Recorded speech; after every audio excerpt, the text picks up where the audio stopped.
Assalamualaikum warahmatullahi wabarakatuh. Assalamualaikum warahmatullahi wabarakatuh. Alhamdulillahirobbilalamin. Puji syukur senantiasa kita panjatkan kehadirat Allah Subhanahu wa Ta'ala, karena berkat rahmat dan karunia-Nya pada hari ini kita masih diberikan kesehatan dan kesempatan, terutama pada kegiatan ini. Saya mengucapkan terima kasih dan sangat bersyukur, terutama kepada Allah dan juga kepada teman-teman yang sudah bersedia untuk meluangkan waktu untuk mengikuti diseminasi kegiatan saya. Salam dan salam senantiasa pula kita aturkan kepada junjungan kita Nabi besar Muhammad Sallallahu Alaihi Wasallam, Nabi akhirul zaman yang telah membawa kita umat manusia ke jalan kebenaran.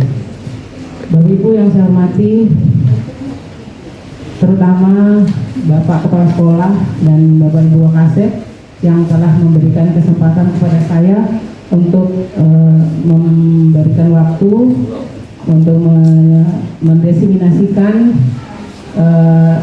program calon guru penggerak saya. Di sini ada senior CGP-nya ya, guru penggeraknya Ibu Yeni sama Ibu Laila Dewi dan Pak Jul di SMK 2 ini. Saya masuk di angkatan 9. Mohon bantuannya. Baik, kita masuk ke materi kita. Nah, jadi modul 1.4 ya, berbicara tentang ada yang tidak setuju? Nah, kita lihat ya pertanyaan atau komentar. Baik. Yang kedua, semua pasti ada jawabannya kan? Yang kedua, Ibu setuju atau tidak setuju bahwa hukuman dapat mendisiplinkan anak? Bisa jauh-jauh.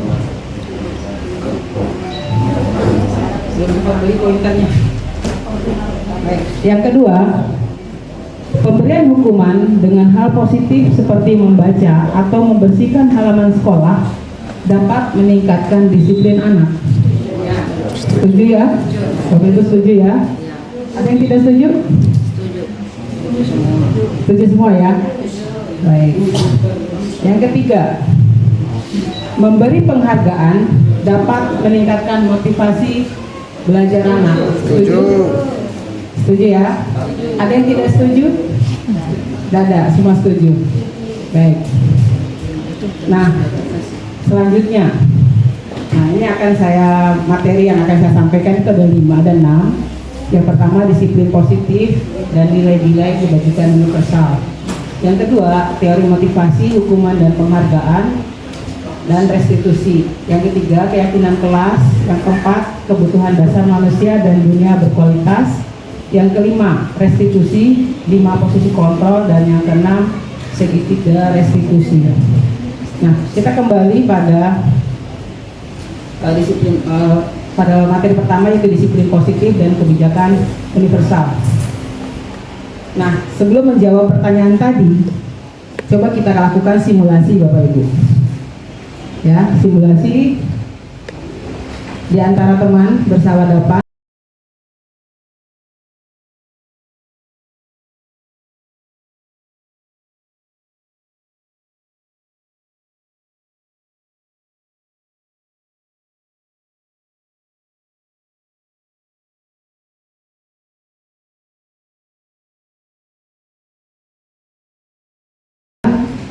Ibu coba tuliskan secari kertas, genggamlah dalam tangan Ibu, berhadapan dengan teman.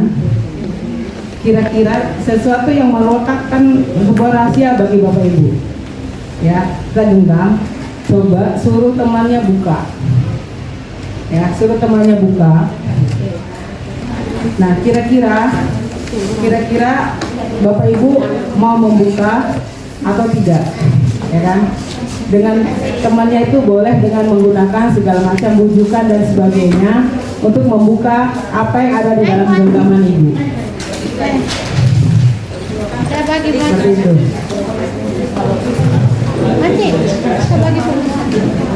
Atau sesuatu, ya anggap saja seperti itulah.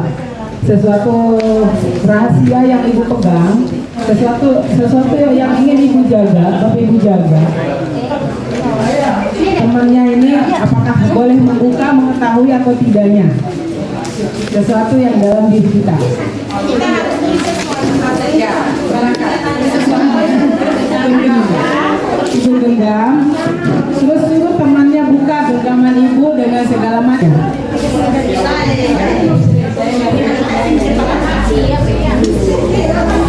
Ini simulasi aja Bapak Ibu. Ini terkait dengan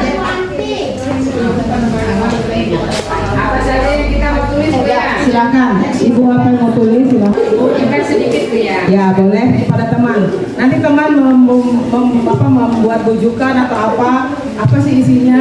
Kan nanti kamu saya traktir kalau kamu kasih tahu saya misalnya seperti itu. Kira-kira Bapak Ibu mau buka nggak seperti itu? Ya,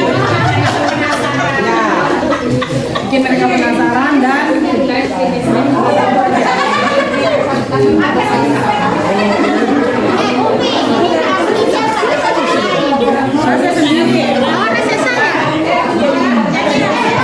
Ya dalam diri kita.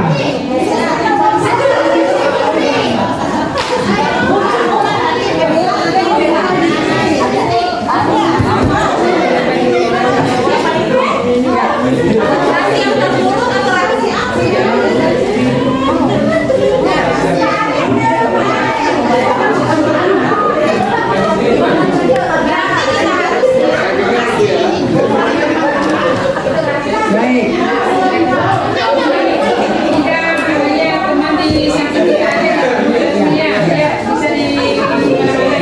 Ini hanya simulasi.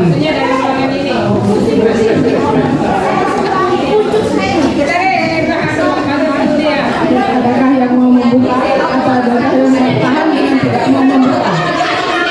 Yang membuka. Iya. Baik, sudah ya Bapak Ibu, ada yang mau membuka? Tidak ada yang membuka? Ada yang mau membuka? Alasan mau membuka apa? Alasan mau membuka, nggak usah ditanya apa isinya. Alasan membukanya kenapa? Penasaran sih. Ya, karena ada sesuatu imbalan yang ingin diberikan. Ada alasan yang tidak mau membuka apa? Privasi. Ya, Karena tidak disogok. karena nggak disogok. Kenapa tidak mau dibuka? Karena rahasia itu terkait dengan orang lain, maka saya nggak membuka. Oke, ya. Jadi Bapak Ibu berada di dalam diri kita masing-masing, ya. Kenapa? Misalnya saya mau membuka apa yang dalam genggaman saya, itu tergantung saya, bukan karena bujukan sebenarnya. Tergantung pribadi kita masing-masing, ya kan?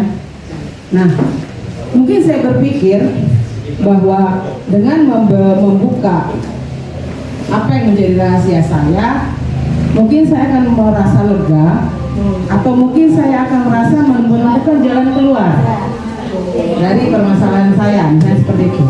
Nah, bagi yang tidak mau membuka, itu juga punya alasannya. Itu juga tidak berarti salah ya. Kita tidak bicara benar dan salah. Jadi yang tidak mau membuka itu berpikir bahwa rahasia saya yang tanggung. Orang lain belum tentu mau merasakan apa yang saya ceritakan. Misalnya seperti itu, ya. Jadi kembali kepada persoalan tadi bahwa di sini ada ilusi ya, ilusi kontrol, yaitu ilusi guru mengontrol murid, ya, ilusi guru mengontrol murid.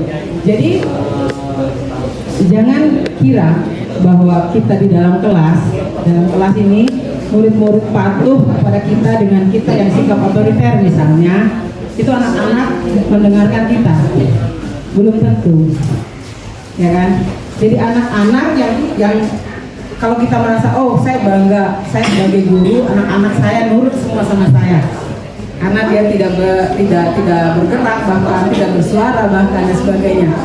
Nah justru itu merupakan pertanyaan besar.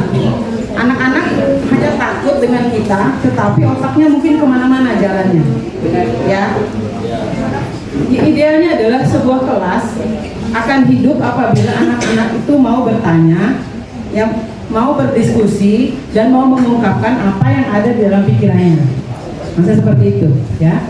Yang kedua, ilusi bahwa kritik dan membuat orang merasa bersalah dapat menguatkan karakter. Itu ilusi, ya. Ilusi bahwa kritik dan membuat orang merasa bersalah dapat menguatkan karakter. Misalnya, anak, kamu tega sekali sama ibu, misalnya seperti itu ya. Ibu sudah bunuh kamu, tapi kok kamu seperti ini? Nah, membuat rasa bersalah pada anak itu belum tentu bisa menguatkan karakter. Ya, oke. Yang ketiga, ilusi bahwa semua penguatan positif efektif dan bermanfaat. Contoh tadi, kita berikan penghargaan kepada anak. Anak, siapa yang bisa menyelesaikan ibu kasih 5.000.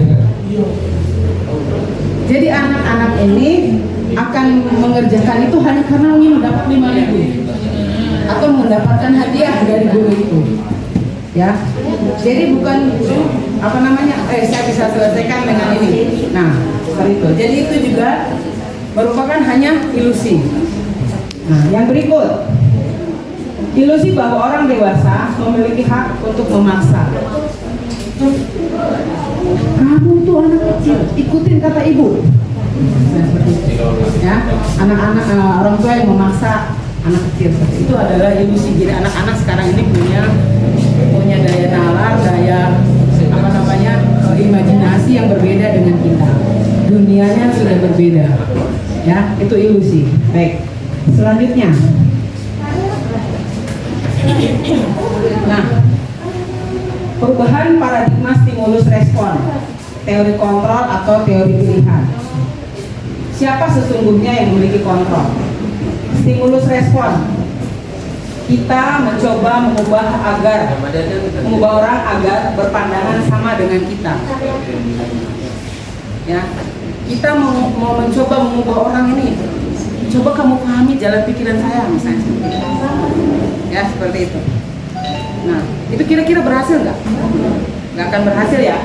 Jadi kita yang bisa mengontrol diri kita. Makanya kita berusaha memahami pandangan orang lain tentang dunia, misalnya seperti itu.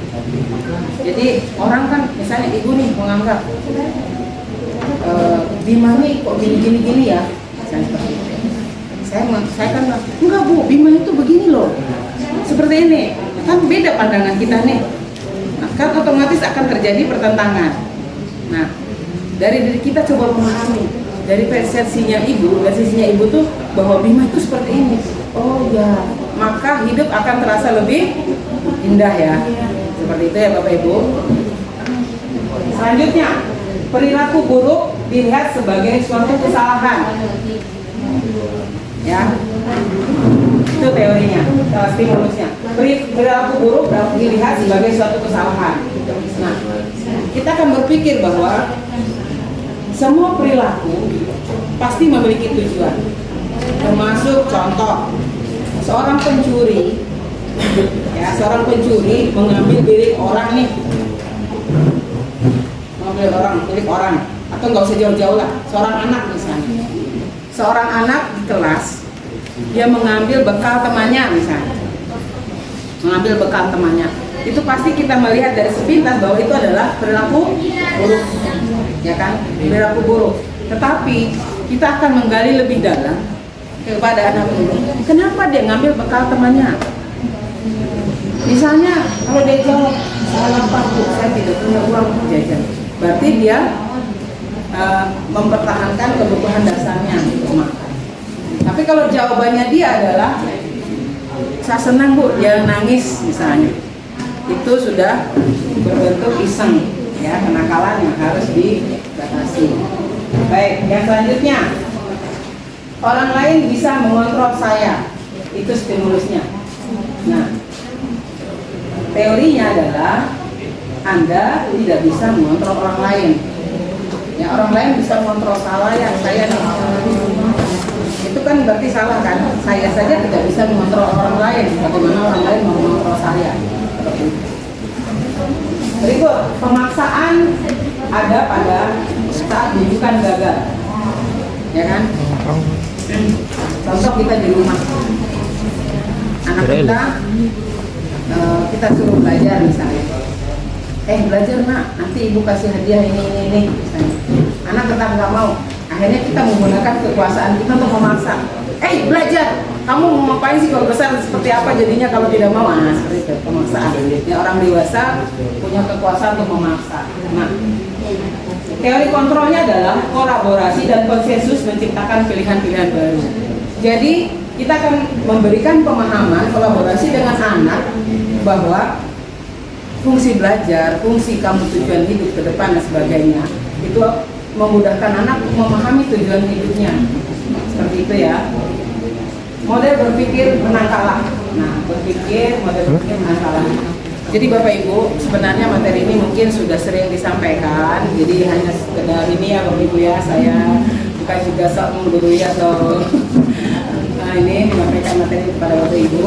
Tetapi ini adalah sebuah proses yang nggak apa-apa, ini kita buka. Maka itu kan kita buka. Ya Bapak Ibu ya. Yang kedua, semua perilaku memiliki tujuan. Itu teori yang kedua, semua perilaku memiliki tujuan. Yang ketiga,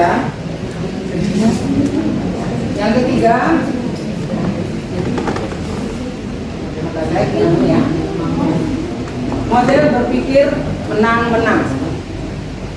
Yang keempat, kolaborasi. Ya, kolaborasi dan konsensus menciptakan pilihan-pilihan baru.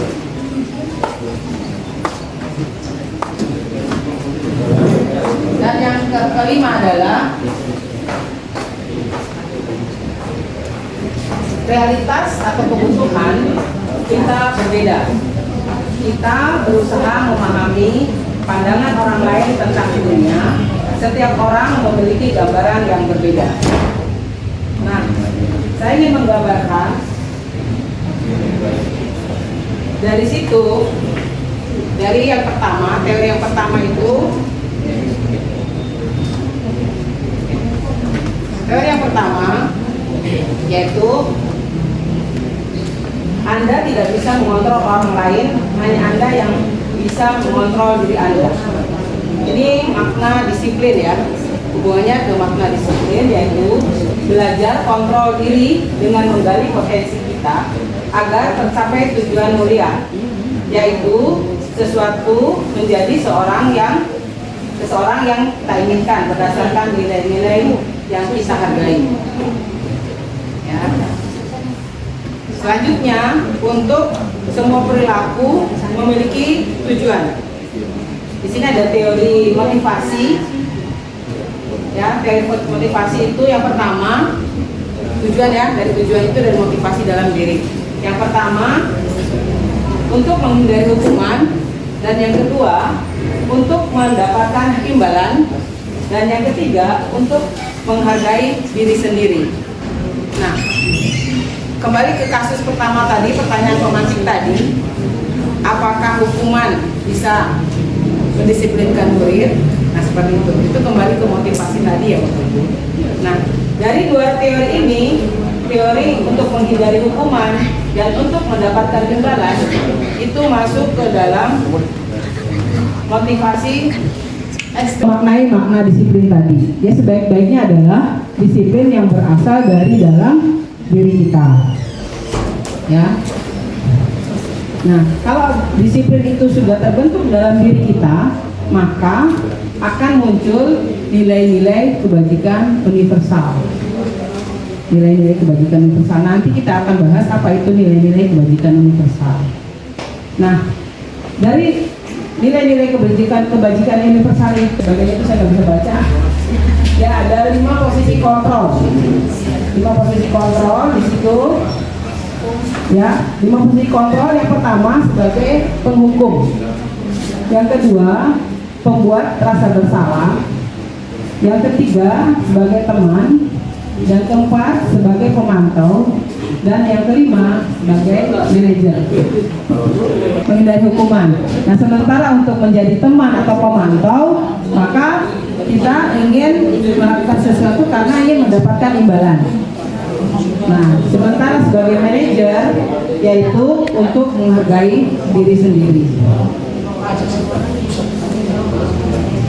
Nah, dari 5 posisi kontrol itu atau sebagai yang terutama sebagai manajer akan muncul teori segitiga restitusi. Ya, apa itu segitiga restitusi nanti kita bahas belakangan, yaitu dalam segitiga restitusi ada 3 langkah yang dilakukan. Yang pertama, menstabilkan identitas, validasi kebutuhan, dan menanyakan keyakinan. Nah, dari teori yang kelima itu yaitu 5 kebutuhan dasar manusia. Yang pertama, bertahan hidup, penguasaan, kasih sayang dan rasa damai, ketenangan ya, kemenangan, dan kebebasan. Kesenangan dan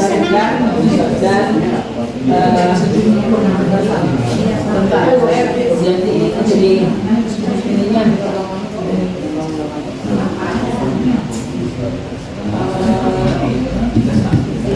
besarnya di sininya bisa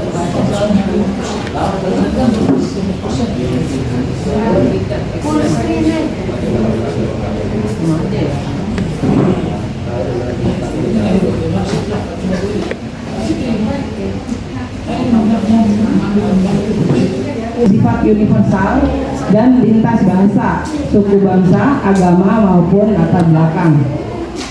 Setiap perilaku atau perbuatan memiliki satu tujuan, yaitu dari Dr. William tadi. Yang kedua, dengan mengaitkan nilai-nilai kebajikan yang diyakini seseorang, maka motivasi intrinsiknya akan terbangun sehingga menggerakkan motivasi dari dalam untuk mencapai tujuan mulia yang diinginkan. Yang ketiga, nilai-nilai kebajikan yang ingin dicapai oleh setiap anak Indonesia kita kenal dengan profil pelajar Pancasila. Yang pertama yaitu elemen profil pelajar Pancasila: beriman, bertakwa kepada Tuhan Yang Maha Esa, mandiri, bernalar kritis, berkebinekaan global, gotong royong, dan kreatif. Ya, ada banyak nilai-nilai kebajikan universal. Ya, artinya kalau zaman dulu nilai berkarakter ya. Nah, di zaman kurikulum Merdeka ini dirangkum menjadi ada 6 ya. Ada 6 nilai-nilai kebajikan universal. Ya, yang disebut dengan profil pelajar Pancasila. Saya yakin bahwa di SMK ini, apalagi sudah SMK PK, maka pembelajaran tentang kurikulum Merdeka sudah jauh berjalan.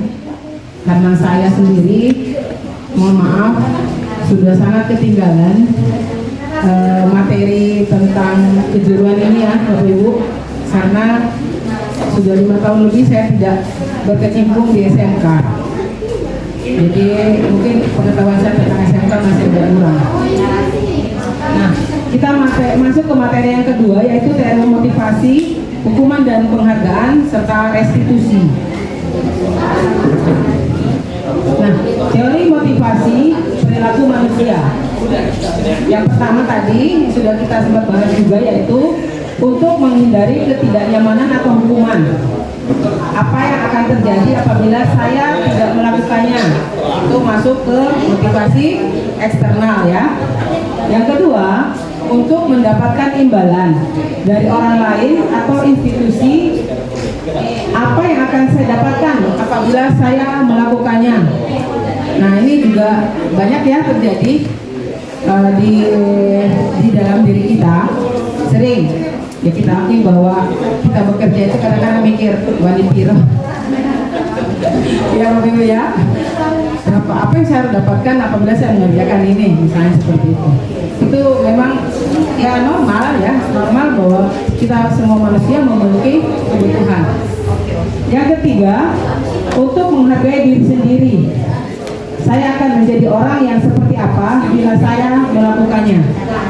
Nah, itu tentunya kembali kepada tujuan kita masing-masing. Selanjutnya, nah ini sedikit mengingatkan kembali tentang filosofi Ki Hajar Dewantara. Ya, ada dalam tanda kutip itu kalimat merdeka, kata merdeka bukan kalimat. Nah, menurut Ki Hajar Dewantara, merdeka itu artinya tidak hanya terlepas dari perintah, akan tetapi juga cakap buat memerintah diri sendiri. Ya, seperti itu. Itu filosofi yang dalam. Mari kita mengenai oleh masing-masing kita saja. Nah, dihukum oleh penghargaan. Nah ini Bapak Ibu, dihukum oleh penghargaan. Bahwa penghargaan berlaku sama dengan hukuman.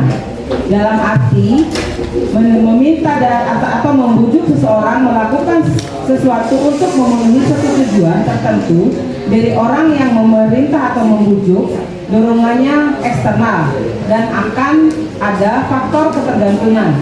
Beberapa dampak dari pemberian penghargaan. 1. Pengaruh jangka pendek dan jangka panjang.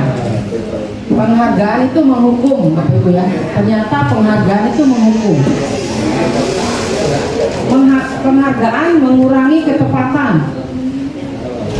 Ya, kenapa? Contoh misalnya, siapa yang cepat-cepat menyelesaikan tugas ini maka dapat hadiah. Dia yang penting selesaikan, tapi dia langkahnya diabaikan seperti apa? Penghargaan tidak efektif, penghargaan merusak hubungan.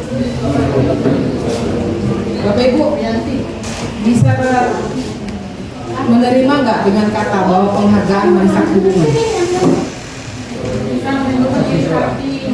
Ya, bisa juga ya. Penghargaan bisa merusak hubungan. Contoh misalnya di kelas kita selalu memberikan hadiah kepada si A karena dia selalu berhasil mengerjakan tugas, misalnya seperti itu. Nah yang lain, enak itu terus yang dapat, saya tidak pernah dapat, saya jengkel sama saya benci sama orang itu. Nah misalnya seperti itu. Jadi penghargaan merusak hubungan.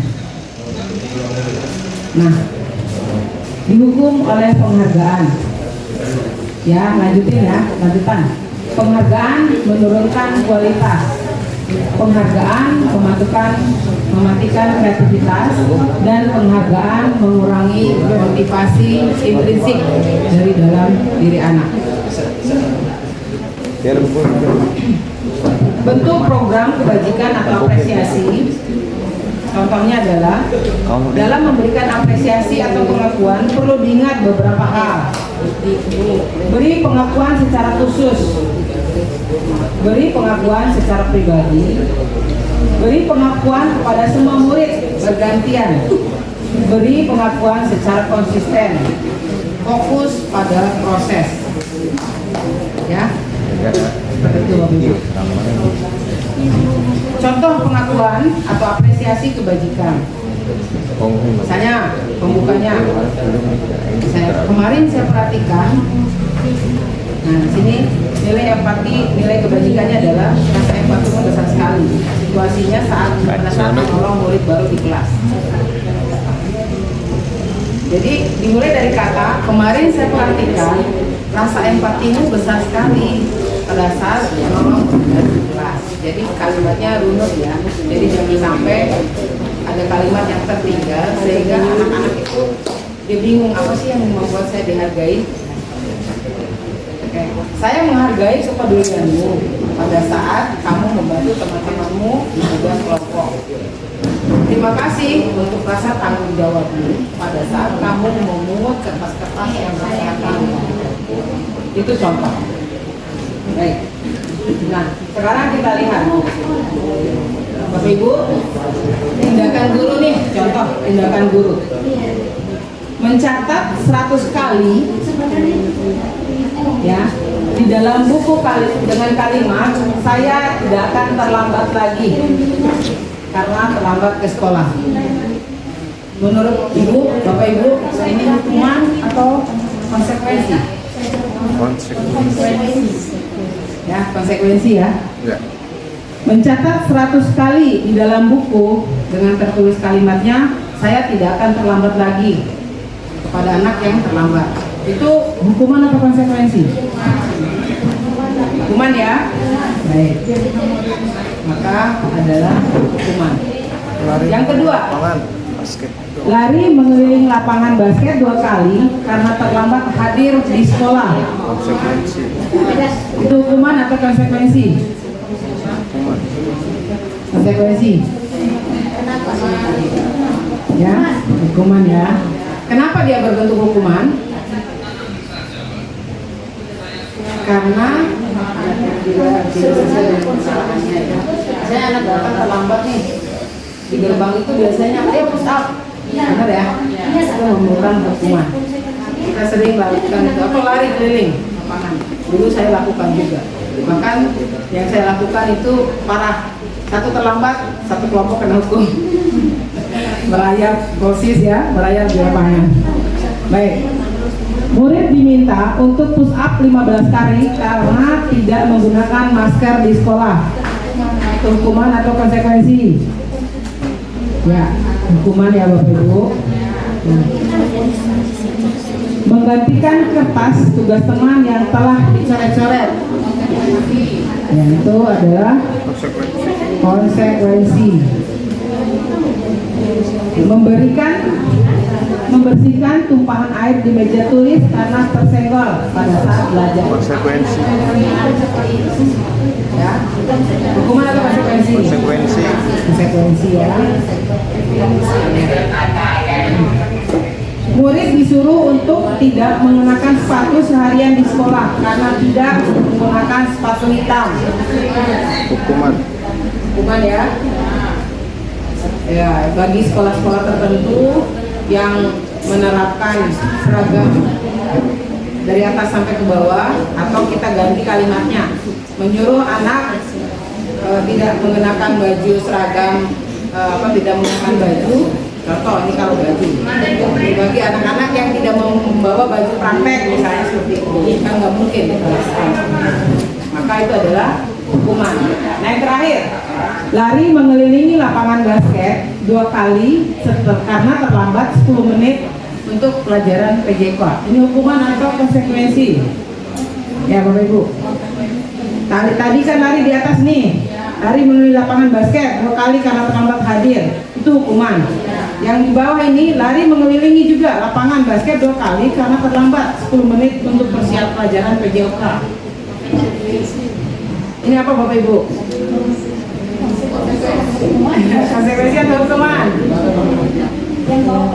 Yang paling bawah Pak. Jadi kan ada 2 tadi pertanyaan. Lari mengelilingi lapangan basket 2 kali karena terlambat datang ke sekolah. Itu hukuman. Ya, tadi hukuman. Yang sekarang pertanyaan kedua, lari mengelilingi lapangan basket juga 2 kali karena terlambat 10 menit untuk pelajaran PJK. Itu hukuman atau konsekuensi?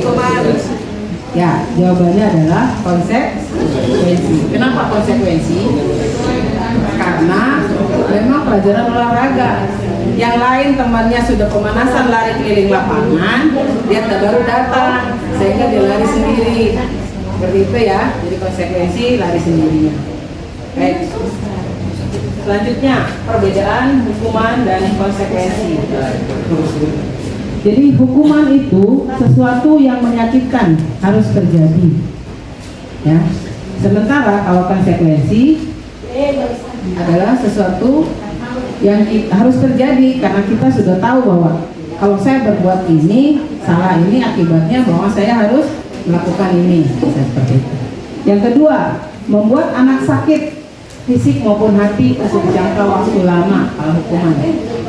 Ya, contoh misalnya anak-anak yang misalnya dipukul sama gurunya, dia akan membekas dalam hatinya, saya dendam sama guru itu. Ya, sehingga menyakiti hati dan fisiknya. Nah, untuk konsekuensi membuat anak merasa tidak nyaman dalam jangka waktu pendek, ya, tidak nyaman untuk pendek. anak, oh memang dulu tuh saya punya, tapi habis itu dia selesai. Nah, anak membenci kedisiplinan. Ya, dengan hukuman anak benci sekali disiplin kan.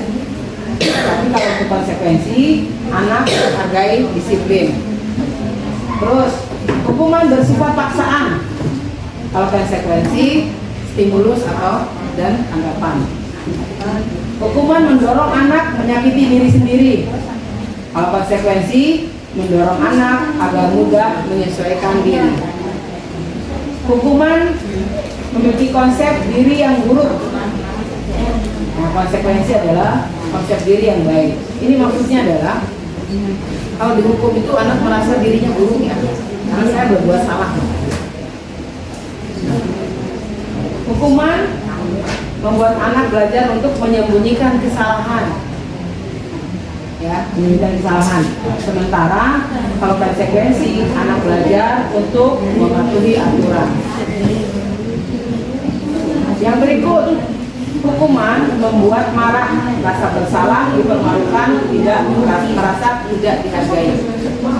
Ya. Konsekuensi kehilangan hak, dibuat tidak nyaman, ya, diasingkan untuk sementara, time out. Contoh dalam bapak ini main bola, melanggar aturan, time out, dibuat dulu sementara. Kan konsekuensi seperti itu ya bapak. Nah, untuk perbedaan hukuman dan konsekuensi. Nah, apa itu restitusi? Restitusi adalah proses menciptakan kondisi bagi murid untuk memperbaiki kesalahan mereka sehingga mereka bisa kembali pada kelompok mereka dengan karakter yang lebih kuat. Restitusi juga merupakan proses kolaboratif yang mengajarkan murid untuk mencari solusi untuk masalah mereka dan membantu murid berpikir tentang orang seperti apa yang mereka ingin menjadi atau tujuan mulia dan bagaimana mereka harus memperlakukan orang lain. Itu teorinya Bosen tahun 2004. Nah, ini ada beberapa contoh, bisa ada identitas gagal dan identitas sukses dan hukuman. Nah, identitas suksesnya itu disiplin. Disiplin terbagi dalam dua, yaitu konsekuensi dan restitusi. Untuk hukuman, sesuatu yang menyakitkan harus terjadi, konsekuensinya sesuatu harus terjadi, sementara restitusi merupakan pilihan.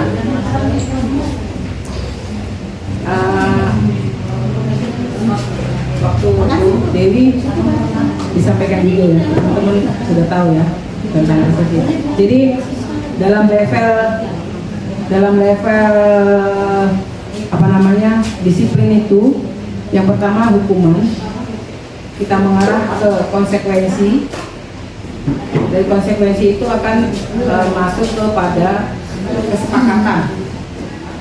Kalau hukuman itu berawal dari peraturan sekolah. Kalau melanggar bla bla bla bla akan dijadikan ini. Kalau kesepakatan maka itu akan terjadi dialog antara guru misalnya dengan siswanya dalam kelas. Dan kita buat kesepakatan bahwa kesepakatan kelas kita bahwa kalau ini seperti ini maka harus seperti ini. Nah, untuk restitusi itu lebih mendalam lagi. Dia akan dari kesepakatan itu akan menjadi suatu keyakinan. Karena motivasi intrinsiknya yang kita gali dari dalam diri anak, sehingga dia yakin bahwa kebajikan universal yang harus ditegakkan dari kesepakatan lebih dalam lagi untuk menjadi keyakinan. Memang itu butuh proses ya Bapak Ibu, apalagi kalau kita melihat fenomena yang terjadi pada diri anak-anak kita. Kalau boleh dikata bahwa orang-orang jadul ya, boleh dikata jadul, mengatakan bahwa kami dulu dengan diberi kita sukses. Banyak yang mengatakan seperti itu. Kami dulu Padahal penciptanya dengan diketatkan seperti ini, maka kami bisa berhasil. Bahkan mohon maaf, ada yang menghujat misalnya, menghujat bahwa bagaimana sih pendidikan sekarang ini, semakin dikasih kelonggaran anak-anak semakin kurang ajar, kan seperti itu. Itu yang menjadi dilema bagi kita, Bapak Ibu. Jadi kita sebenarnya filosofi Ki Hajar Dewantara ini kan sudah terjadi tahun 1908 pada saat berdiri Budi Utomo ya. Kenapa sekarang justru digali kembali? Kenapa pada saat zaman penjajahan itu, bahkan di generasi saya misalnya, generasi sebelum saya bahkan itu lebih ketat dengan pendidikan dengan hukuman yang sangat ketat. Nah, tetapi orang-orang mengatakan, oh zaman saya itu orang-orang pada sukses, zaman sekarang ini diberi kebebasan yang luar biasa, tapi anak-anak kok nggak ada motivasinya. Jadi bahkan ada yang mengatakan bahwa profil pelajar Pancasila yang terbentuk sekarang, anak-anak ya kita nggak bisa melihat daerah lain ya sebagai parameternya. Kalau daerah kita itu dari sekian ribu anak misalnya, mungkin yang berkarakter baik itu hanya persentasenya minim, ya minim. Oleh karena itu tugas kita sebagai pendidik mungkin mengkombinasikan ada bentuk restitusi atau di atas kesepakatan itu untuk menggali keyakinan siswa itu, tapi mungkin juga dengan sedikit tekanan. Artinya kita belum masuk ke materi ya, tapi tadi sudah disinggung tadi tentang manajer, bagaimana kita itu bagi diri sendiri dan bagi anak-anak. Baik, selanjutnya Bapak Ibu, ada 9 ciri restitusi. Ya, yang pertama bukan untuk menebus kesalahan, namun untuk belajar dari kesalahan. Yang kedua, memperbaiki hubungan. Ya, memperbaiki hubungan. Yang ketiga, tawaran, bukan paksaan. Yang keempat, restitusi menuntun untuk melihat di dalam diri. Yang kelima, restitusi mencari kebutuhan dasar yang mendasari tindakan. Yang keenam, restitusi diri adalah cara yang paling baik. Yang ketujuh, restitusi fokus pada karakter, bukan tindakan. Yang kedelapan, restitusi fokus pada solusi. 9. Restitusi menggambarkan murid yang berbuat salah mengembalikan murid yang berbuat salah pada kelompoknya.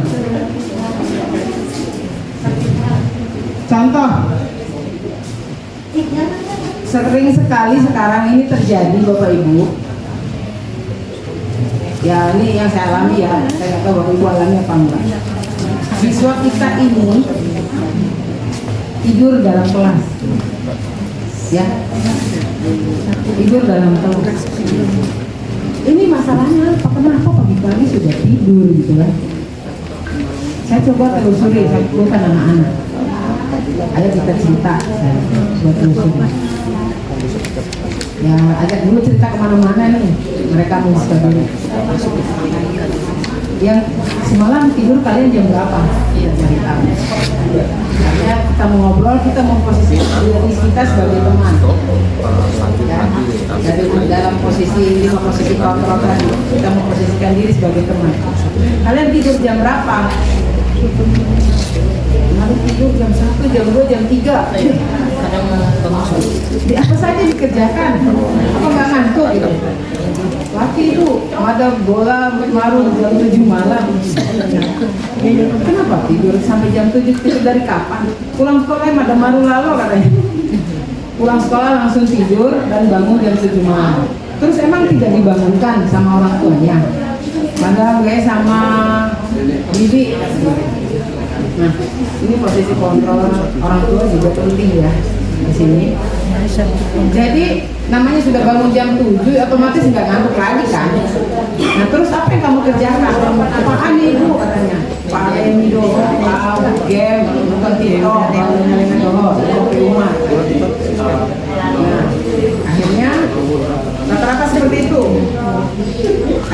yang ini, coba megang ini. Coba sebentar siang, pulang jangan tidur. Nggak ada audiens. Pulang sekolah jangan tidur. Dekat dengan Lari kek, main bola kek, olahraga kek. Ibu mau dengar laporan besok, kamu tidur jam berapa? kan masih dekat dengan anak ikut lomba. Artinya seperti itu contoh ya Bapak Ibu, kita melakukan pendekatan kepada anak-anak kita. Pengawas ya. Terus yang kedua, nggak masuk. saya coba telusuri Bapak Ibu, Bukan mengejar jabat. itu pemahaman agama kita anak-anak masih lemah. Sangat lemah. Bahkan yang sholat itu dari sekian anak hanya 1-2 orang. Kasih syukur ada sholat. Pandi. Itu juga PR bagi kita semua. Ya, saya coba artinya dari bincang-bincang tadi, satu tugas kalian ya, nggak usah dibilang tugas, coba kalian lakukan. Satu, bangun tidur, sholat subuh. Yang kedua, pulang sekolah nanti jangan tidur, olahraga kayak main kayak apa segala macam, main bola dan sebagainya. Coba kalian tidur jam berapa nanti? Besoknya mereka lapor. Madam Maru jam 8 ibu, Madam Maru jam 9 ibu. Ada satu lagi, Madam Tilo Maru jam 9 ibu, Madam Maru jam 11. Kenapa? Ada jagaan Mbak Salome. Seperti itu.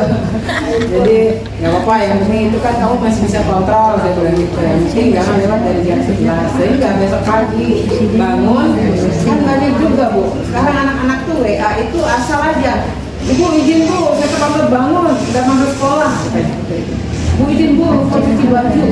Kok enaknya gitu meninggalkan sekolah itu. Saya ingin bagaimana anak-anak itu, saya bilang sama anak-anak, datang ke sekolah itu merupakan suatu kebutuhan. Kalian mau makan itu loh. Coba kalian nggak makan sehari aja, pasti kan kelaparan. Nah, saya ingin bahwa sekolah ini menjadi tempat kalian lapar mencari ilmu. Saya katakan begitu sama anak. Nah, artinya kita memposisikan sebagai teman, tapi juga kita memposisikan sebagai manajer ya. Jangan sampai mereka merasa teman, mereka melunjak sama kita. Jadi posisi kita juga harus batasi. Mereka itu juga harus tahu menghormati apa yang diurus sama.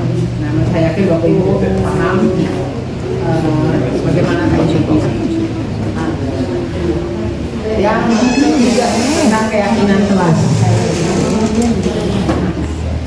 Mengapa tidak peraturan saja? Mengapa harus keyakinan kelas? Ya, mengapa kita memiliki peraturan harus menggunakan helm bila mengendarai kendaraan roda 2?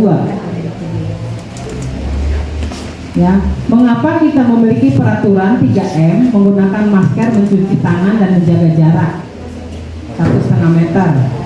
Mengapa kita memiliki peraturan harus datang tepat waktu pada saat mengikuti pelatihan? Untuk mendukung motivasi intrinsik kembali ke nilai-nilai kebajikan. Jadi contoh tadi, mengapa kita harus menggunakan helm? Rata-rata orang ngomong nanti nanti dibilang polisi, kan gitu ya. Ya walaupun motivasinya takut ditilang, karena ditilang sekarang 250 loh, nggak pakai helm. Ya kan, dengan beli helm pakai selamanya kan? Seperti itu. Apa akan lebih indah apabila dia sadar bahwa memakai helm itu untuk keselamatan. Ya kan? Nah itu kita berdua ini juga masih sembawut ya tentang ini, tentang tata tertib lalu lintasnya. Jadi ya dalam tanda kutip bahwa dari pihak kepolisiannya juga penegakan aturannya juga lemah, dari pihak kitanya juga tidak sadar diri, itu banyak sekali terjadi. Baik. Nah, ini lingkaran apa ya istilahnya? Jadi dari peraturan itu melangkah kepada keyakinan. Dari keyakinan maka akan menciptakan lingkungan positif. Ya, peraturan itu ternyata adalah hal yang terkecil dalam sebuah institusi. Ya. Tapi kalau sudah menyangkut keyakinan, maka akan terbentuk lingkaran yang lebih besar lagi. Begitu juga setelah keyakinan terbentuk, maka akan menimbulkan lingkungan positif. Nah, dari lingkungan positif akan menjadi budaya positif. Kalau teori manajemen, budaya organisasi ya, budaya organisasi positif dan sebagainya itu akan terbentuk apabila kita memiliki keyakinan yang sama untuk bagaimana memajukan organisasi itu. Ya, Bapak Ibu. Nah, kita lihat ini contoh. Saya ambil materi ini dari materi instruktur ya. Mana yang merupakan keyakinan kelas? Ini contoh terjadi di TK Dharma Wanita Persatuan misalnya. Mana yang merupakan keyakinan kelas dan mengapa? Nah, di sini ada kesepakatan kelas tertulis. Sama-sama kesepakatan kelas tertulis. Yang pertama itu datang tepat waktu mengucapkan salam, menjaga kebersihan sekolah, berdoa sebelum dan sesudah kegiatan, aktif dalam pembelajaran dan tertib. Sementara di sebelahnya kesepakatan kelas yang A itu kami guru dan murid yang saling menyayangi, B kami murid yang semangat belajar, C kami murid yang peduli dengan teman-teman. Yang merupakan keyakinan yang mana menurut Bapak Ibu? Yang merupakan keyakinan ya Bu? Buat kesepakatan. Nah, kalau lihat bahwa kesepakatan dan keyakinan tadi, keyakinan itu adalah motivasi intrinsiknya ya, dari dalam diri. Ya. Jadi Misalnya sini kesepakatan datang tepat waktu mengucapkan salam. Itu adalah sebuah kesepakatan. Kesepakatan ya. Kesepakatan itu Bu. Ya. Tapi keyakinannya akan muncul di situ adalah kami murid yang semangat belajar. Ya. Nah, seperti itu. Jadi semangatnya di dalam diri. Oke ya. Oke, lanjut. disusun Nah, ini peraturan. Selalu kembalikan buku ke tempatnya. Dilarang mengganggu orang lain. Hadir di sekolah 15 menit sebelum pembelajaran dimulai. Dilarang melakukan kekerasan. Dilarang menggunakan narkoba. Bergantian atau menunggu giliran. Menggunakan masker. Yang berlari di kelas atau berbeda. Itu bentuk peraturan. Bunyinya seperti itu. Nah, hadir keyakinan maka akan pelajaran dimulai kepada menghormati orang lain. Lalu kembali dalam menghormati guru merupakan tanggung berkomitmen. Ya. Dilarang menggunakan masker lainnya. Maka keyakinannya adalah perintahnya menggunakan masker. Keyakinan yang terjadi adalah untuk kesehatan kita dan keselamatan kita. Ya, jangan berlari di kelas atau koridor. Itu juga untuk keselamatan dan keamanan. Itu keyakinan yang terbentuk. Yang keempat, kebutuhan dasar manusia dan dunia berkualitas. Nah, kebutuhan dasar manusia itu ada 5 Bapak Ibu. Tadi sudah sempat disinggung. Yang pertama yaitu bertahan hidup, kasih sayang dan rasa diterima, penguasaan, kesenangan, dan kebebasan.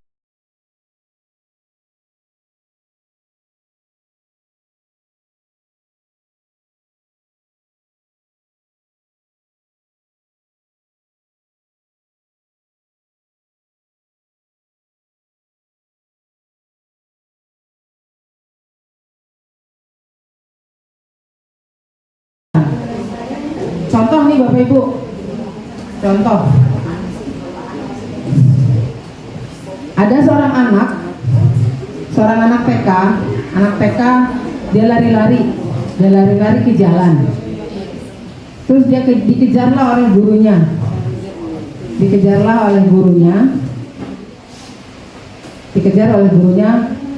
Anak itu ditangkap di pinggir jalan. Menurut Bapak Ibu, si anak ini dia memenuhi kebutuhan dasar yang mana? Ya. Anak ini ada 5 kebutuhan dasar Bu Yanti. kurang kasih Ya. Bertahan hidup, kasih sayang dan rasa diterima, penguasaan, kebebasan, kesenangan. Ada 5. Nah, tadi ilustrasinya adalah ada seorang anak TK. Dia tidak tenang belajar dalam kelas, tapi dia lari-lari dan selalu larinya ke jalan. Gurunya itu mengejar dia untuk menangkap dia di jalan, dan itu terjadi berulang kali. Menurut Bapak Ibu, si anak ini, anak TK ini, dia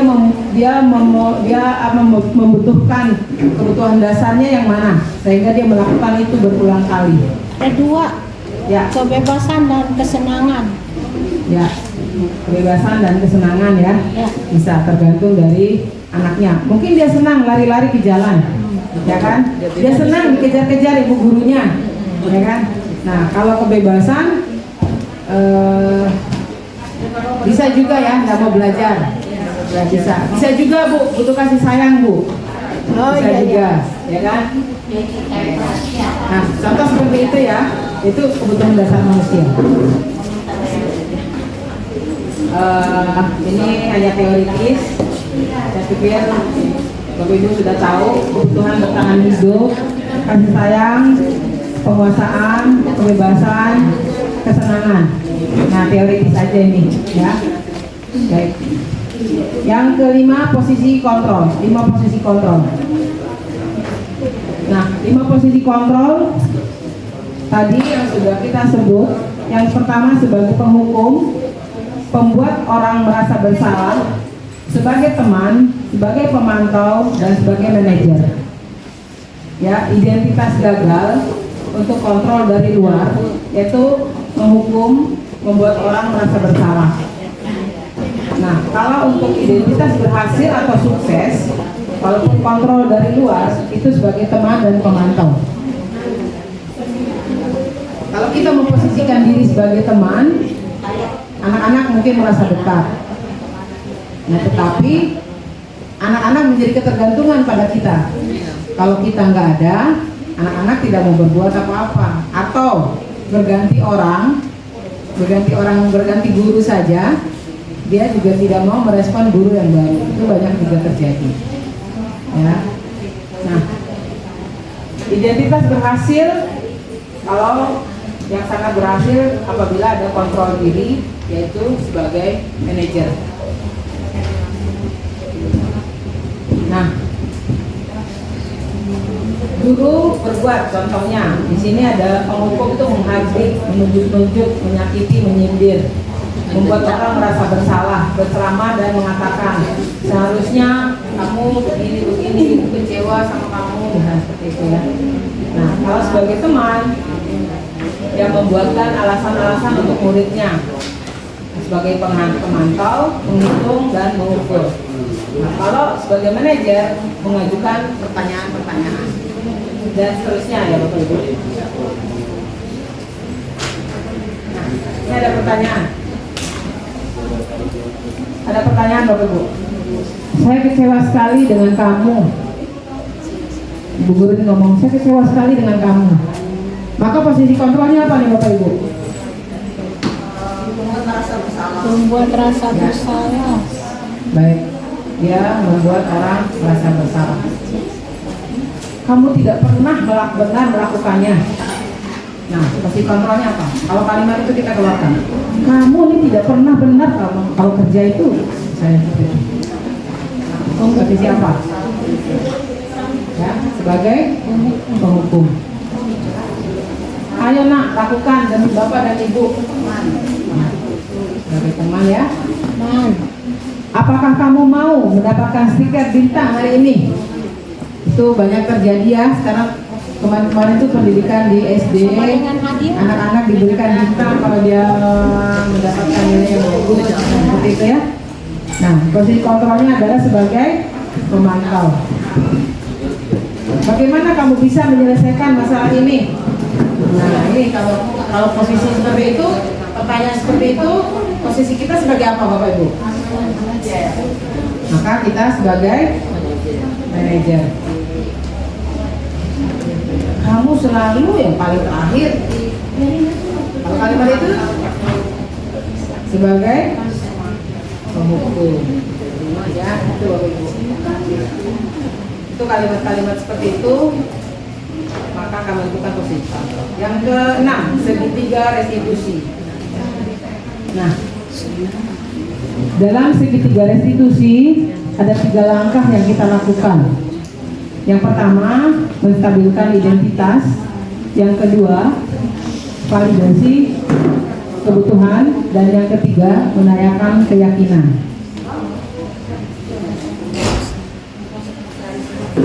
Misalnya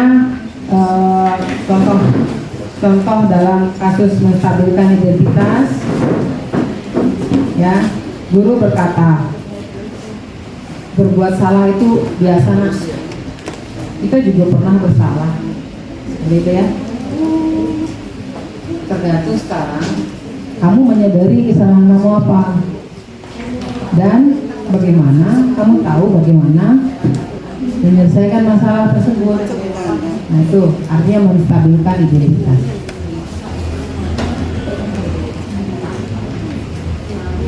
Yang kedua, validasi kebutuhan. Nah, di sini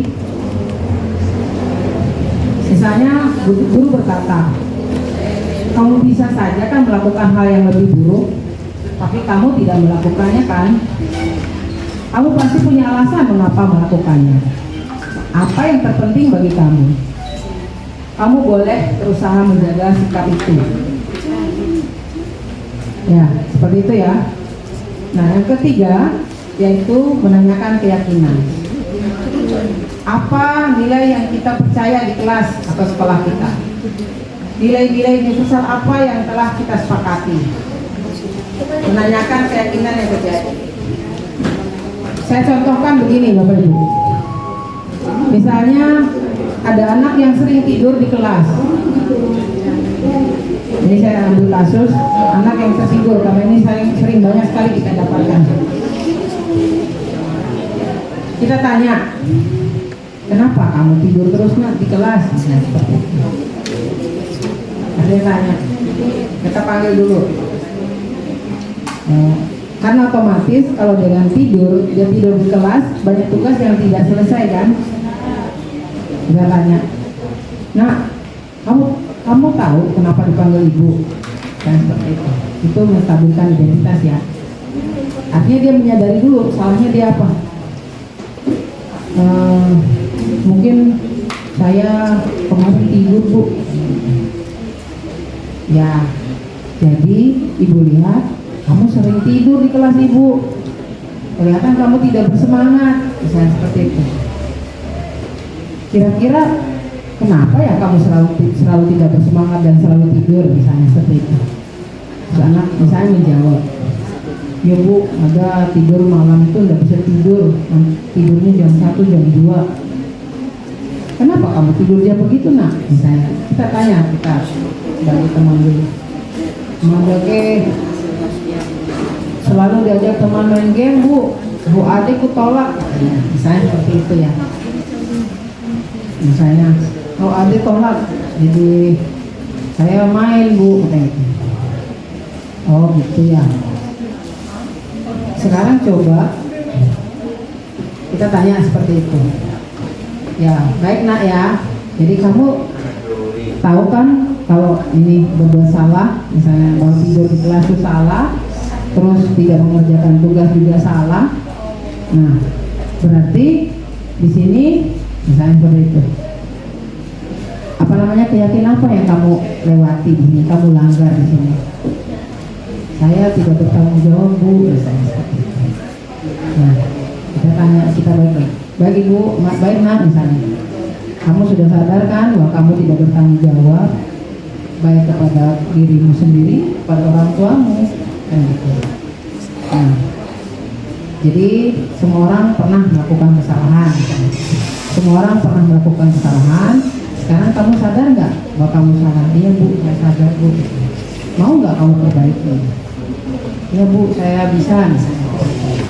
Nah, coba kamu kalau sore ngajak main, oke lah main dulu, nggak apa-apa. Tapi batasi, ingat diri, kontrol dirinya. Bahwa jam 9 pulanglah, tidur dulu, coba dulu.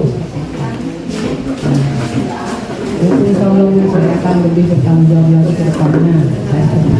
Nah itu contoh ya, contoh banyak hal yang bisa kita lakukan. Intervensi 30 detik. Nah, ini beberapa pertanyaan Bapak Ibu yang bisa kita gunakan untuk mengintervensi anak-anak kita. Ya, saya pikir saya hanya mengingatkan kembali saja, Bapak Ibu adalah orang yang hebat, jadi sudah melakukan segala demi anak-anak kita semua di SMK 2 ini. Ya, ini banyak sekali contoh-contoh pertanyaan dan bisa Bapak Ibu ini. Oke, yang terakhir mungkin kita refleksi. Ya, refleksi. Jadi hal baru apa yang mengubah paradigma saya yang saya dapatkan? Refleksi dari kegiatan ini misalnya. Perasaan apa yang muncul setelah mengikuti sesi ini? Saya pikir bahwa Bapak Ibu sudah pernah mendengar ini sebelumnya, tapi mungkin setelah mendengarkan saya ngomong di depan, apa yang Bapak Ibu rasakan? Misalnya contoh. Baik, yang saya rasakan dari ilmu yang baru saja saya dapatkan, yaitu saya lebih sekarang paham bagaimana cara pembuatan dari keyakinan kelas itu terus bisa membedakan apa itu hukuman dan apa itu konsekuensi. Itu aja ya. Terima kasih. Ada yang lain? Ibu? Saya. Baik. Bu Yanti?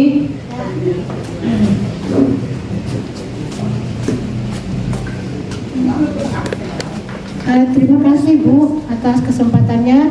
Ini dari paparan Ibu, saya bisa membedakan apa itu kesepakatan, apa itu keyakinan, dan apa itu internalisasi dari karakter yang menjadi kebiasaan. Dari terima kasih atas pencerahannya. Terima kasih. Baik. Yang berikut, peran Among seperti apakah yang telah saya lakukan selama mengikuti sesi ini? Ini apa ya maksud intinya nih? Ibu bisa menjelaskan?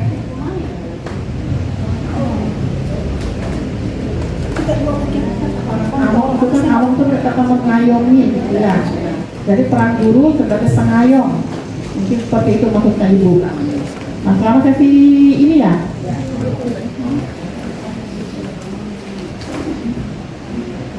Ya, jadi ya, jadi mungkin sekarang perannya Umi Erot ya, jadi sudah memberikan pemahaman tentang budaya positif pada teman-teman, pada kami semua ya dengan sangat baik. Sudah kami itu jadi lebih memahami lagi ya, dan kita kembali apa itu budaya positif di sekolah. Terima kasih Umi Erot.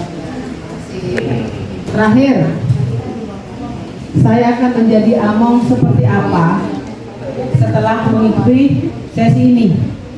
Menjadi Among, menjadi guru yang menuntun ya, Among itu. Kira-kira setelah ini Ibu bisa seperti apa gitu Bu? Ibu, ada yang ini Bu, silakan. Saya akan menjadi Among yang seperti apa? Setelah mendengarkan penjelasan ini. Terima kasih Bu Erot kesempatan keduanya. Ini kalau dari penjelasan Ibu, kita menyadari bahwa selama ini kita kurang menjadi Among bagi siswa kita. Kedepannya saya bermaksud di pembelajaran saya akan lebih menerapkan pembelajaran yang sifatnya Among yang sebagai teman, atau tadi sebagai pemantau atau sebagai manajer. Kalau saya lihat tadi yang sebagai manajer itu karena mengajukan beberapa pertanyaan yang mengeksplorasi siswa, saya rasa itu selaras dengan materi-materi coaching yang sudah kita dapatkan di sekolah. Demikian Bu. Baik, terima kasih Bapak Ibu guru hebat. Jadi mungkin itu sedikit ya apa namanya materi dari saya. Semoga ya bisa bermanfaat ya. Terima kasih semuanya. Saya tutup materi ini. Sudah selesai ya. Kita tutup sesi ini dengan mengucapkan Alhamdulillahirobbilalamin. Billahi taufiq wal hidayah. Wassalamualaikum warahmatullahi wabarakatuh.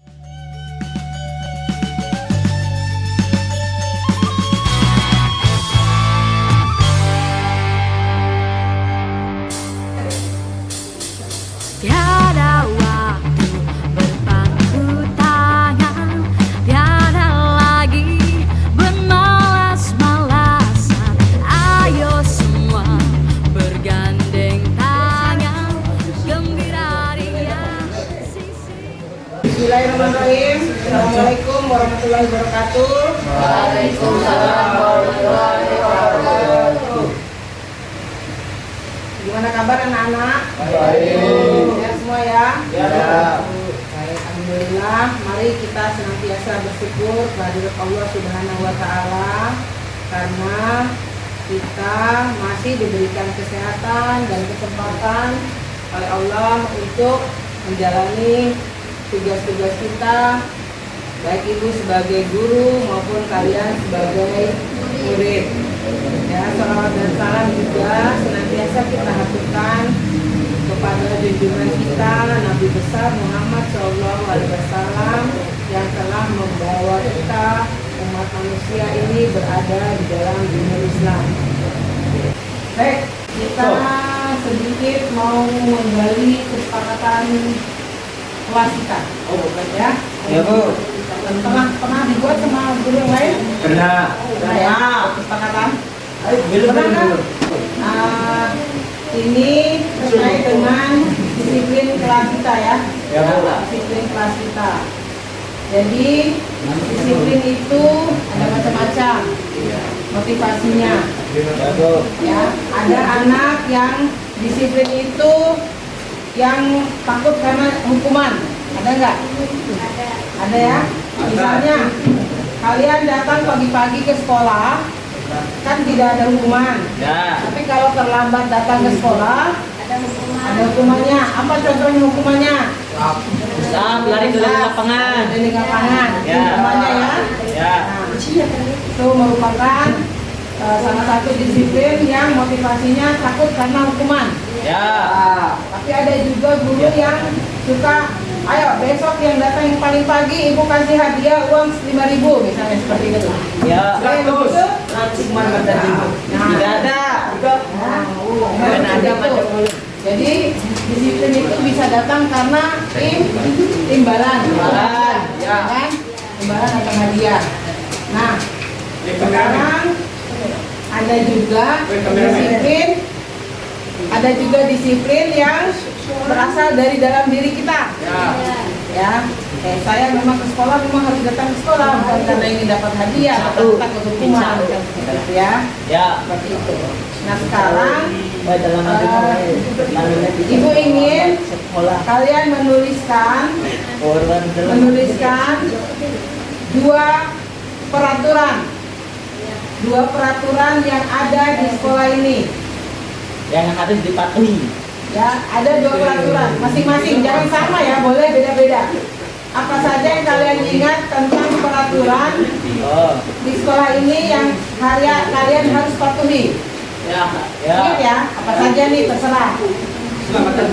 Ya, apa saja aturan di sekolah ini yang kalian pernah dengar, pernah baca atau Dua pernah aja, Bu. disampaikan? Dua saja masing-masing, bisa beda-beda, tidak harus sama. Ya, yang pernah kalian tahu, tolong ditulis di dalam kertas tadi. Nanti yang sudah selesai menulis kita tempel di sini. Oke? Ya. Ya, silakan dituliskan di kertasnya. Kertas yang ibu bagikan tadi. Rehan minta di temannya kalau ada, masih ada lebih banyak. Ya, tolong dituliskan. Itu kan masih banyak. Nanti ada lagi tulisannya. Bang, Dur.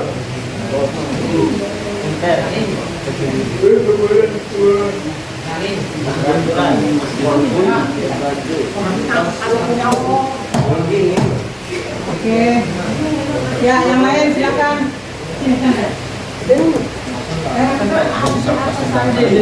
Ini cara pelan teman. Allah Akbar. Yang mata. Mau mana tulisannya? Satu aja. Anu ikut transparan. Ibarat transparan anjing.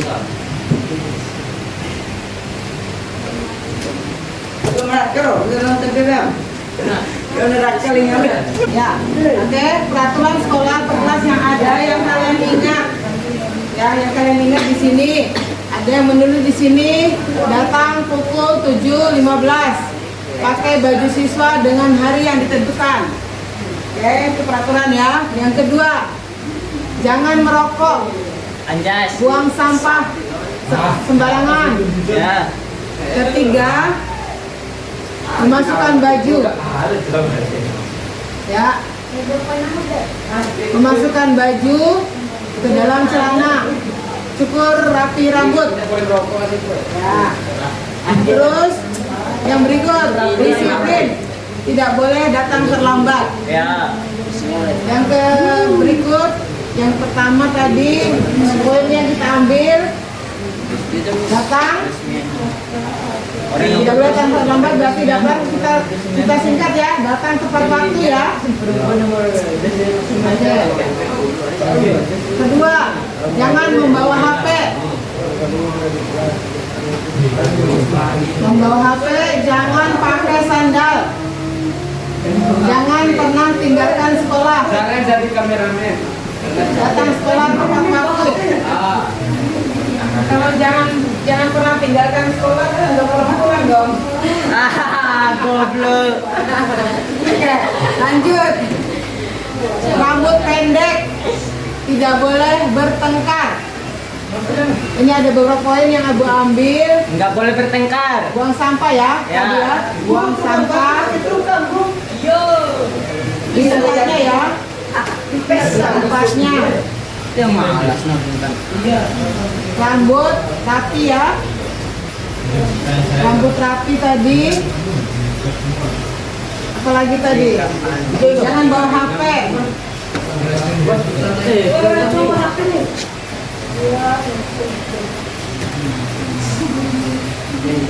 Jangan bawa HP.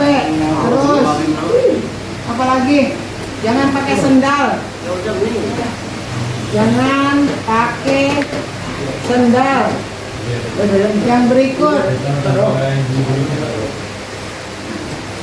rambut pendek tidak boleh bertengkar.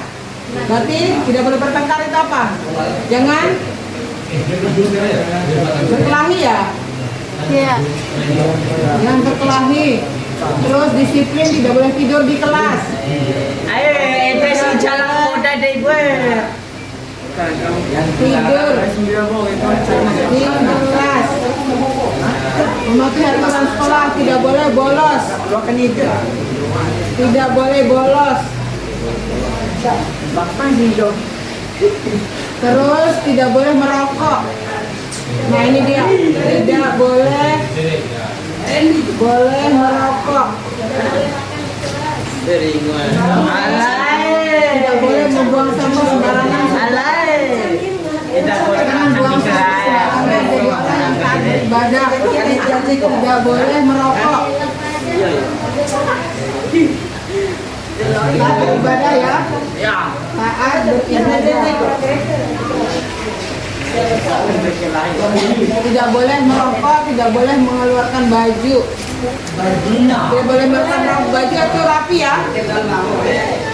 Pakaian rapi ya. Ya. Disingkatnya ya. Ya. Tidak boleh bolos tadi sudah. Tidak boleh mengeluarkan baju, tidak boleh main HP, tidak boleh bawa HP tadi sudah. Tidak boleh mengeluarkan baju, rambut harus rapi, tidak boleh bolos. Ya. Itu. Jadi dari semua ini ada intinya, ada 11 peraturan yang kalian ingat. Ya.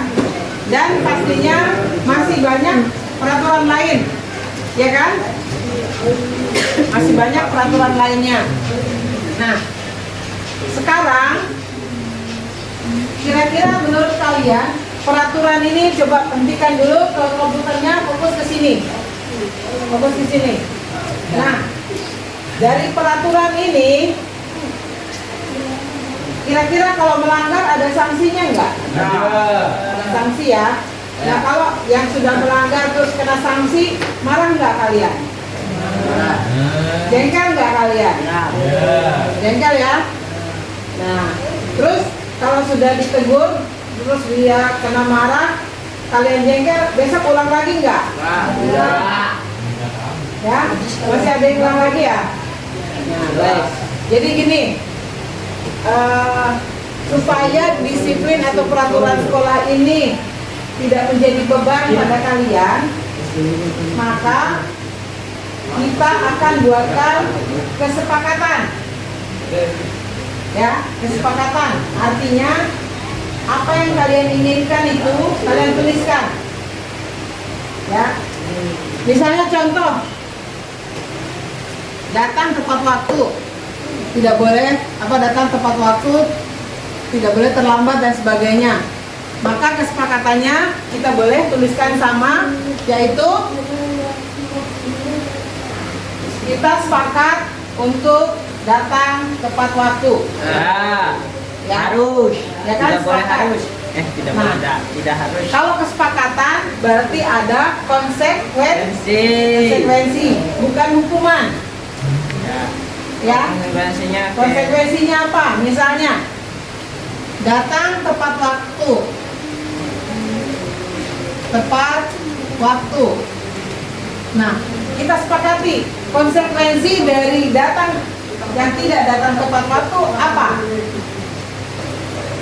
Misalnya seperti itu. Ya. Kalau tadi bentuk hukuman, kalau di sini hukuman kan akan diberikan push up atau lari keliling lapangan, ya kan? Boleh. Nah, kalau kita buat kesepakatan, kalau datang tepat waktu, kira-kira apa konsekuensi yang kalian terima? Bangun pagi. Ya, ya. Nah, yang kedua, buang sampah, jangan buang sampah sembarangan. Di sini kan kalimatnya jangan buang sampah sembarangan ya. Oh, salah ibu tulis. Di sini kalimatnya, adalah jangan gampang terlambat. Di sini jangan Buang sampah. buang sampah sembarangan. Ki sampah oleh teman-teman Nah, sampah. maka kesepakatan yang terjadi adalah Jangan apa mantan itu sampah. buang sampah, Mantan sampah. sampah di tempatnya. Iya, tatang sampah. Yang ketiga, Rambut rapi. ya, rambut rapi, Iya deh. ya kan? Sampah. Ini apa? Rambut rapi, rambut pendek, rambut pendek. Maka di sini kita sepakati adalah Keyakinan sekolah. ya berpenampilan Sekolah aja. penampilan rapi ya, Kata ibu. berpenampilan rapi ya. Ya. Nah, rambut rapi atau berpenampilan rapi, rambut rapi. Oke. Nah, yang keempat, jangan membawa HP. Ini kesepakatannya kalian jangan membawa HP, setuju atau tidak? Tidak. Setuju.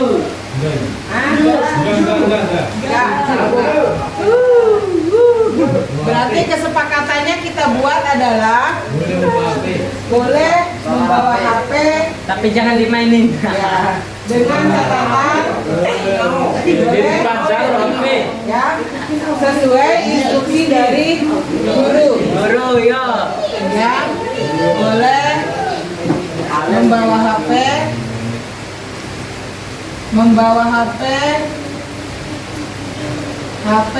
sesuai kebutuhan Tuhan dan instruksi Guru. di guru. Itu kesepakatannya kan? Ya. Nah, yang berikut, jangan pakai sendal. Jangan pakai sendal. Itu masuk ke poin ini ya, berpenampilan rapi ya. Ya, masuk ke poin berpenampilan rapi. Terus Jangan berkelahi. Contoh pengaruh. Jempolnya. Tahu ya.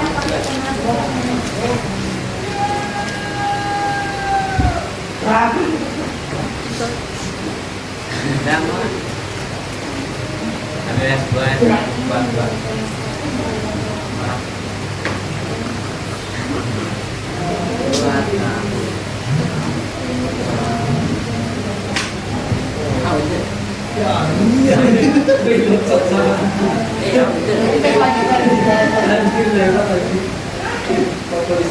Baik, yang kelima, jangan berkelahi.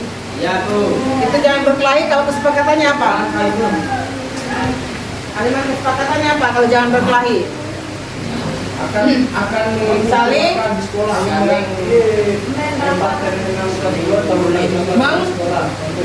menghargai ya, Ya. saling menghargai ya, saling menghargai, sama-sama. Kalau saling menghargai tidak akan berkelahi ya. Oke.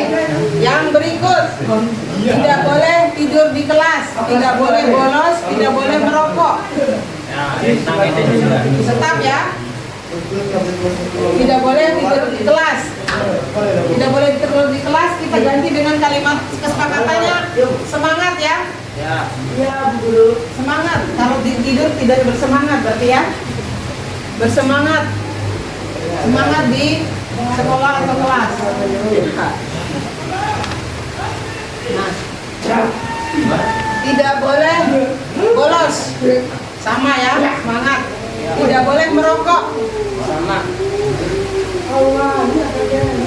Dilarang merokok ya, dilarang, tidak boleh. Tidak merokok.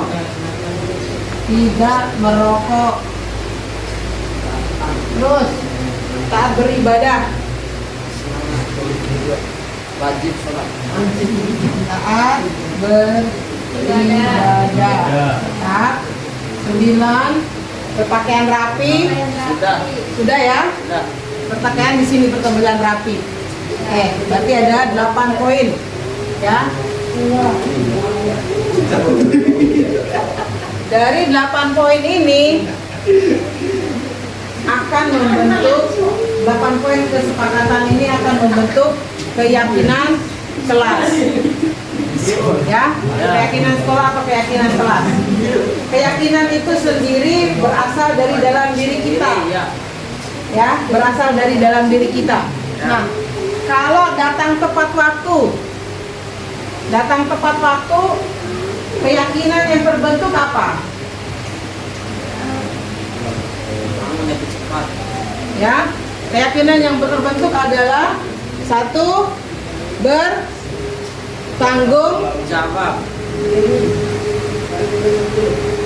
Bertanggung jawab, ya kan? Ya. Bertanggung jawab terhadap hidup kalian, terhadap diri kalian. Nah, yang kedua, buang sampah di tempatnya juga merupakan tanggung jawab, ya kan?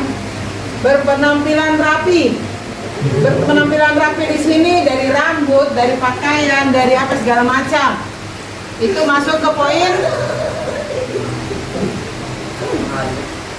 apa nih kira-kira yang tidak harus ditegur? Baju masukkan, rambut mau dicukur. Nah, tidak harus seperti itu. Berarti kita harus mandiri, mandi sendiri. Ya. Nah, yang berikut, membawa HP sesuai kebutuhan dan instruksi guru. Ya, itu lebih ke sama tadi bertanggung jawab ya. Terus saling menghargai. Ini boleh tetap 3. Menghargai.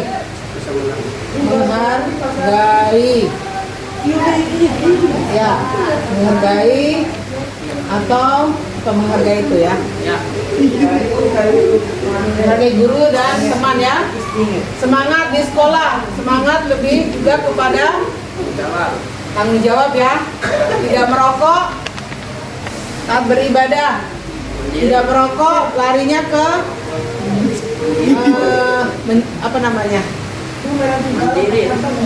mandiri, tanggung jawab juga ya. Tanggung jawab juga sudah ada di sini.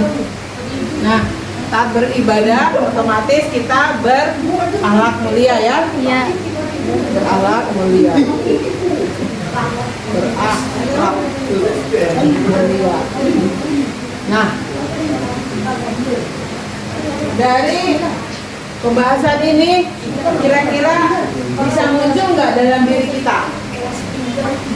Nah, bisa muncul nggak dalam diri kalian? Bisa. Ya? Bisa ya? Bisa. Baik. Semoga kesepakatan dan keyakinan yang kita buat saat ini bisa diteruskan selanjutnya ya.